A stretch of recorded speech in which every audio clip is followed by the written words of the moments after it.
You're listening to Three Kitchens Podcast, hosted by Heather Dyer and Erin Walker. We're on a mission to inspire home cooks like us to try new recipes and make good food.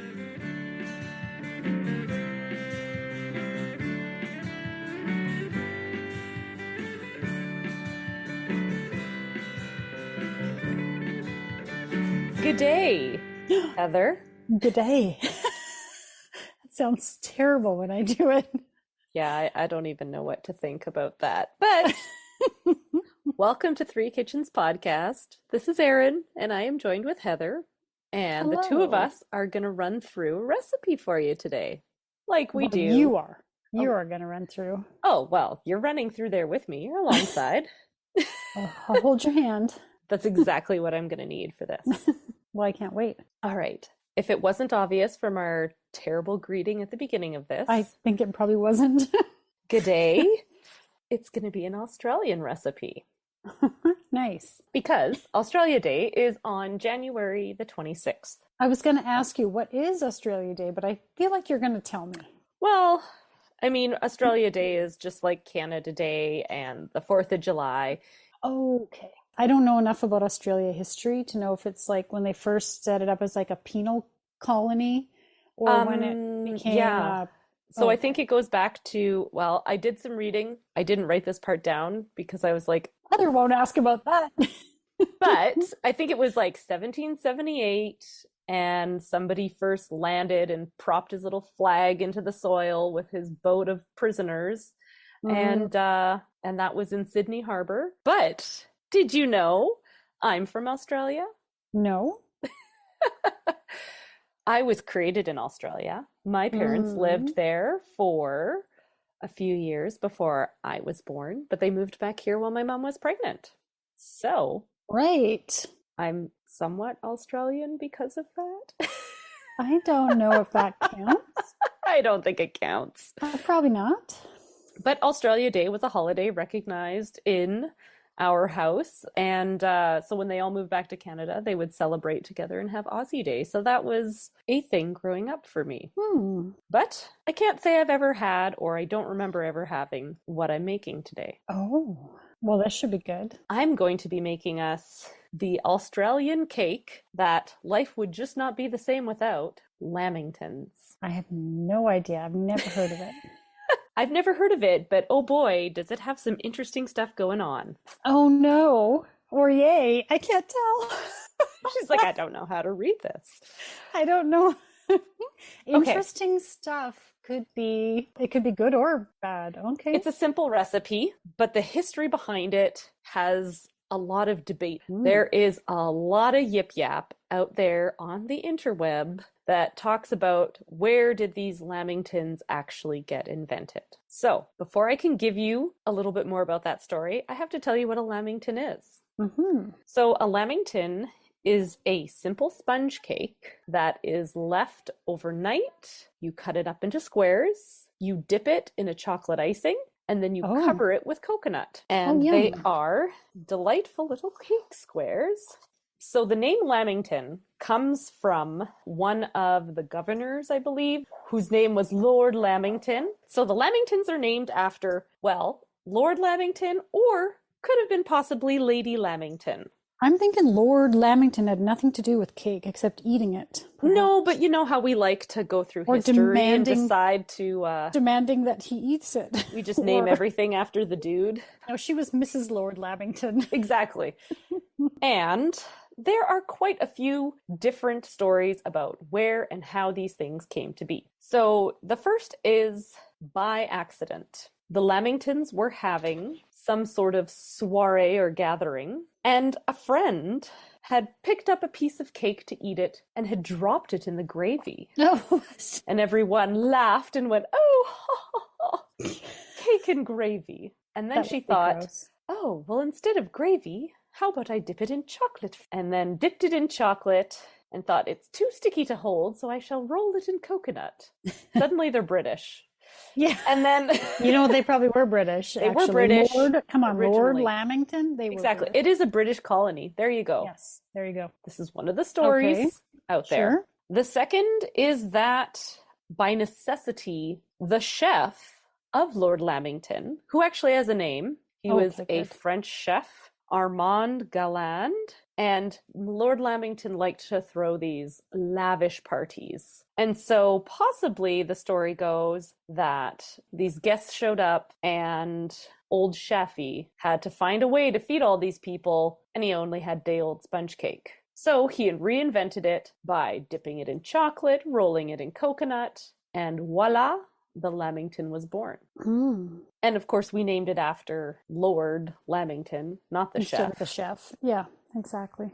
But if you go down the road that possibly it was named after Lady Lamington, she was friends with a very influential chef at the turn of the century named Amy Shower, and was also very good at baking sponge cake. Okay. And so they had this challenge. I mean, this seems like a reasonable train of thought to think of for baking these cakes, because in Queensland, they had kind of the opposite problems that we do here in Canada. We're cold, we're dry. We don't have to think too hard about how am I going to bake this cake and ice it and serve it to my guests. Whereas in Queensland, it is hot and it is humid. And you have to remember, this is before refrigeration. This is before we had air conditioning. Yeah, right. These cakes would come out of the oven. You might let them cool to room temperature, but that still doesn't mean you can ice them, and the icing is going to stick around. They're going to be sticky. So she came up with a solution where you dipped these little cake squares in icing, and then you covered it in coconut so that you could still handle them and eat them, and so that they looked nice even if the icing wasn't going to be dry and set. Yeah, makes sense. I saw all of this was discussed on this website that I was looking at, and it's the State Library of Queensland website that has a whole bunch of interesting history. And so they recommended a podcast called Cake the Podcast. And it's about 25 minutes long, and it is a great discussion about where these Lamingtons came from. And they talk to a few historians and experts who've gone and done a ton of research on this. And there's still really no definite answer or how it came to be, but it's this cake that everybody loves. It's great to serve. It keeps well. You can use the day-old stuff, kind of making use of leftovers in a different way. It doesn't have to be super expensive for it to be a tasty, yummy treat. So, yeah, I'm thinking I'm imagining if it was the chef who was like, oh, we have these guests I wasn't planning for. What am I going to do? I have this cake, but it's got a slice out of it from last night or whatever, because you're cutting it into pieces to serve it. That's right. No one will know that it wasn't a whole complete cake just a few minutes ago, right? There you go. Mm. See, there's so many different roads you can go down with this story. So in Queensland Country Life in 1900, a recipe for Lamington cakes was shared. And so they've got this recipe up on the State Library website. So I am going to give that a whirl and make some Lamingtons for us to enjoy, because we don't like decorating cakes. We want the easy, quick way out that's going to be tasty and satisfying and not the ugliest thing you've ever seen. Oh, see, I love a cake that kind of decorates itself. So I kind of love this for what it is. Mm-hmm. How does the recipe look? Sometimes those old recipes have weird measurements or strange things. It is a completely modern recipe. Beat the butter and sugar, add in the eggs, sift in the dry ingredients, flavor, bake, cut into squares the next day. Okay, easy. Yeah. Even if we don't solve any mysteries here, there will still be cake. Exactly. And Cake the Podcast is a pretty fun podcast about different cakes and has the Australian perspective on why they started using certain ingredients that they found when they moved over there. And so if that's your jam, go check them out. That sounds fun. Yeah. Hello, listeners and friends. Thanks so much for joining us for this episode of Three Kitchens Podcast. We love going on this cooking journey, and we're so glad that you came along with us. Help us grow our food community. Word of mouth is the #1 way that people find new podcasts. Give us a like where you're listening, share our podcast with a friend, write a review, and help keep us cooking in the kitchen.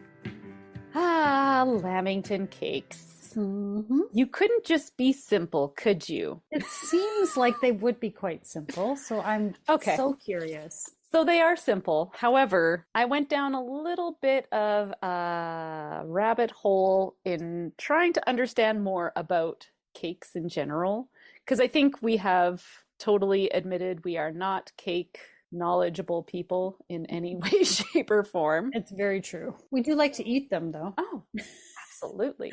I will take any cake baked for me. Please don't ask me to bake you a cake. Yeah, pretty much. I printed off this recipe from the 1910 edition of the Queenslander Magazine, and this cake recipe had butter, sugar, flour, eggs. However, when we talked about this cake, it's talked about as a sponge cake. And you had asked the question, what's a sponge cake?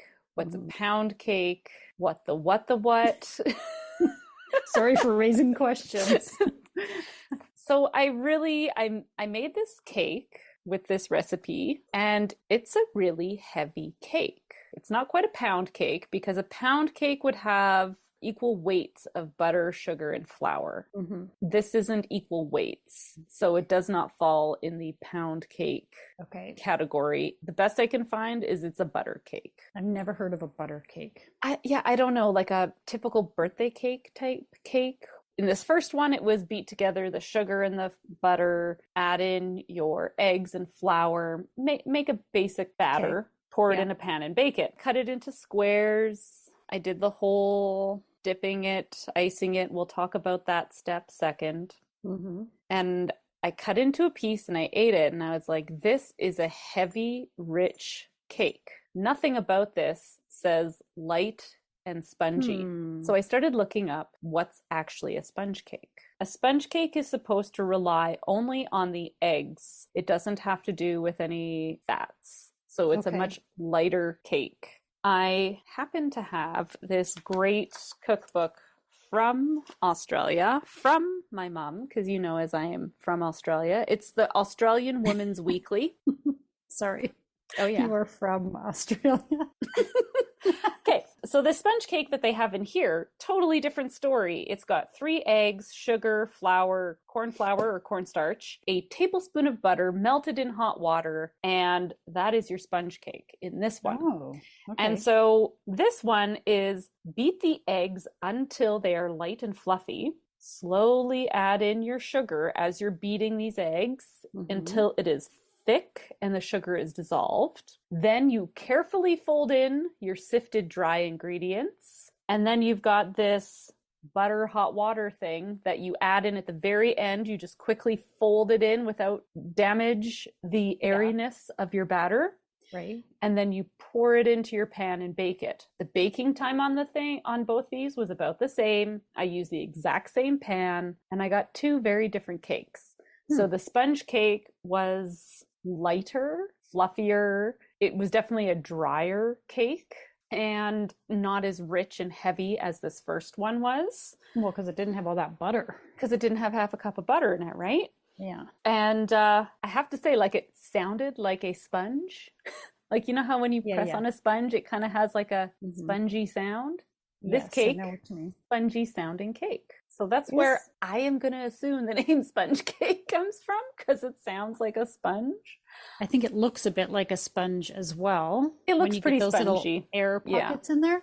These are the whole eggs, right? That you used? These are the whole eggs. Because I was just thinking about angel food, which is a form of sponge that's made with egg white. Exactly. So there's different forms of sponge cake based on how you make it and put it together. And you're totally right. For a angel food cake, you beat just the egg whites until they're what? Sort of like a meringue. And then you fold. Yeah. That's a tricky one too. I think there's something about sponge cake that is a little tricky. And again, I just saw a video pop up in my Instagram feed, and it was someone making a sponge cake, and they started out with butter and sugar. And I was like, WTF.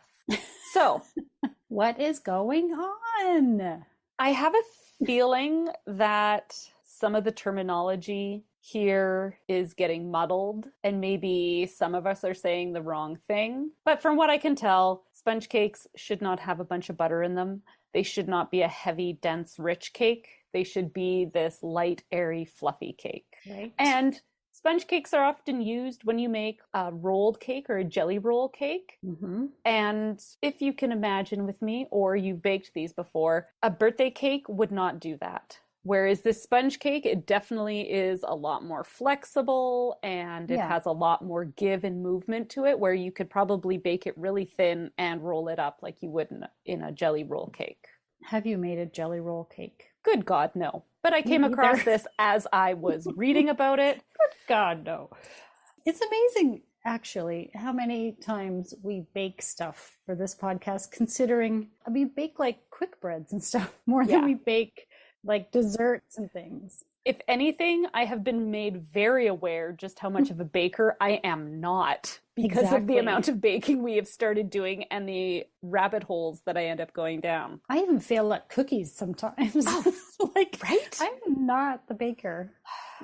So I'm going to put up the recipe that I used on the blog for the sponge cake because I think the second recipe I did was better. I liked it better in terms of the overall taste and texture of the cake. The first one I made was just so heavy and so rich and so dense. And then when this icing went on top of it, and it was like too much. I was like, this is so sweet and this is so rich. Mm-hmm. Check out the sponge cake. If you want the original, I'll even link to it in the show notes. There you go. All right. Then the icing, because this cake's got to be iced. Looking at this recipe from the original one, I read the same sentence 6 times and was like, I really don't know what I'm doing. So as I made these cakes and I kept staring at this, I was like, all right, 1910, get out of here.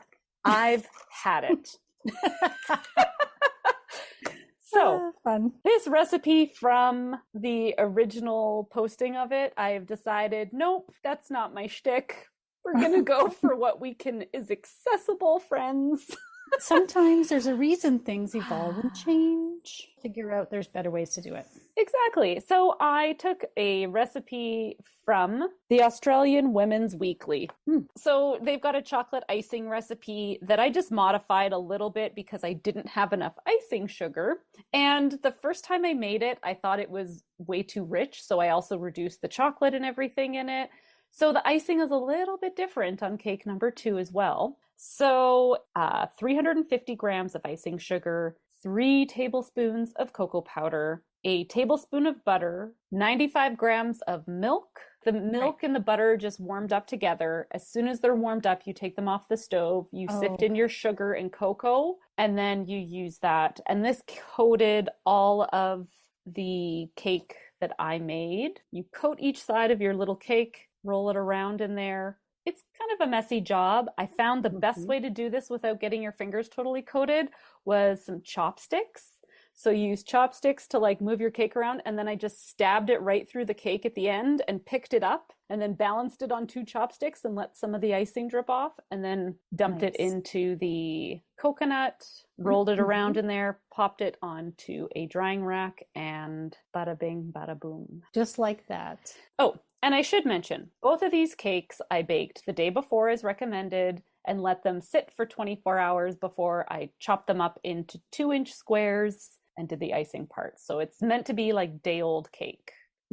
Right. So Heather. Well, I feel just a little bit bad because I only tried the one that was on the top of the container you gave me. I didn't realize I was supposed to try both of them. However, as I told you earlier, when I came in the door, my husband had received the cake from you, and he told me that you gave him permission to eat a piece. What he said to me was, Erin just dropped off the best tasting cake I've ever eaten in my entire life.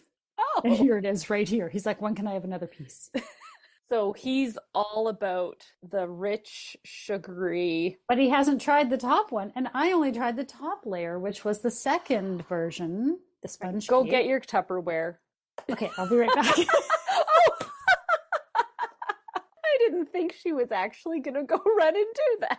Here he comes. He wants to try the other one. This is so good. Oh, this is a different cake. Okay. Careful, don't wreck it. Real time, guys. Which one did you like better? Let me try one more bite of the bottom. Is this the bottom one? Yeah. Or try another bite of the bottom one? Oh my God. This is the best. The bottom one, more chewy Okay. than heavier. Yeah, you like that better. Okay. I like a heavy cake. All right.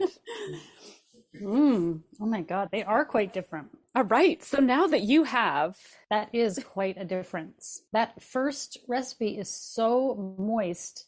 It's almost like the bottom of the cake, because where it's sitting, it's almost like the moisture sinks to the bottom of the cake. oh, like the whole cake is just so sticky, and like icing them was a little bit harder than the other ones because it didn't really sop up. Like the sponge cake's a drier cake. Therefore, when you stick it in the icing, it kind of, I don't know, like it soaks it up a little easier. And you can kind of, Yeah. whereas that one, I was like, come on, icing.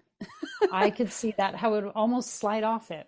Yeah, like it Right. was really, really heavy. I like the sponge cake better. It's the right texture. It's what I expected it to be. Yeah, I feel like with all that stuff in there, it's too rich with all the butter. I can't Yeah. believe I'm saying that. It was too much butter. Here we have been recorded. It's in the vault now. Yeah, I agree. And because the cake is lighter, and like you said, it sort of absorbs a bit of that icing, the outside layer where the icing and the coconut, that kind of first bite of it on the outside, is the perfect ratio of cake and icing. Yeah, I think so. And I felt like the chocolate flavor came out And it- better in the second one. Well- I think it's just because it was balanced better with a less rich cake. I agree. Well, there you have it, folks. The Lamingtons were onto something. That's a delicious cake. We both have kids that aren't the biggest fan of coconut. Mm-hmm. So I was wondering, and I didn't go and do this because I already made this cake twice. We've got enough cake in the house. But I was thinking, for a kid's birthday cake, if you took this and like coated it in sprinkles, Yes. wouldn't they love Totally. that? Yes. Or you could do like a different icing. You could kind of change up your toppings maybe, or maybe roll them in nuts or something. I don't know. I think you could totally play around instead of the coconut, because I know we both have coconut adverse children. I was thinking if it were a little bit smaller, like a 2-bite size, you could do, it's like a tea cake now. What I picture at high tea, I've never gone for high tea. There's a name for those things. Petit four? Petit four. I think you're right. All those cute little decorated cakes, you could make one batch of cake, cut them into smaller little squares, and do on the outside different. Do the sprinkles, do the nuts, do the coconut. And so some people do talk about having Lamingtons with a layer of jam in the middle. And that's like a whole nother topic of controversy in the world of Lamingtons. And I was like, I am not touching that with a 10-foot pole. I have done enough. That's not authentic. Yes, it is. No, it's not. I've done my work with sponge and buttery cakes. I am not not doing any more labor on this one. Make these with the thick and heavy butter batter. Make these with a light and airy sponge cake. Make them with a cake you've got from a couple days ago. Yeah. Maybe it's angel food. I mean, who knows what kind of leftover cake you got. Cut it into small pieces. Yep. And turn it into something cute and new. Yeah. And I like this chocolate coconut. I mean, you can't go wrong. Yeah, definitely recommend it. I think it's tasty and delicious. And, well, it wouldn't be cake if it didn't make us say a whole bunch of 4-letter words, right? Thanks, Erin. Thank you for all of your hard work taste testing. Happy Australia Day. Enjoy Australia Day. Go out, have some Lamingtons, argue about cakes. Sounds like a good time. It does sound like a good time. And now for the fine print. Join us over on the socials, Facebook, Instagram, and YouTube, and on our website at threekitchenspodcast.com. Word of mouth is the #1 way people find a new podcast. And remember, when you like, follow, subscribe, and leave a review, it helps more people find us. Thank you so much for listening. Lemon curd. Well, Now we have so many ideas.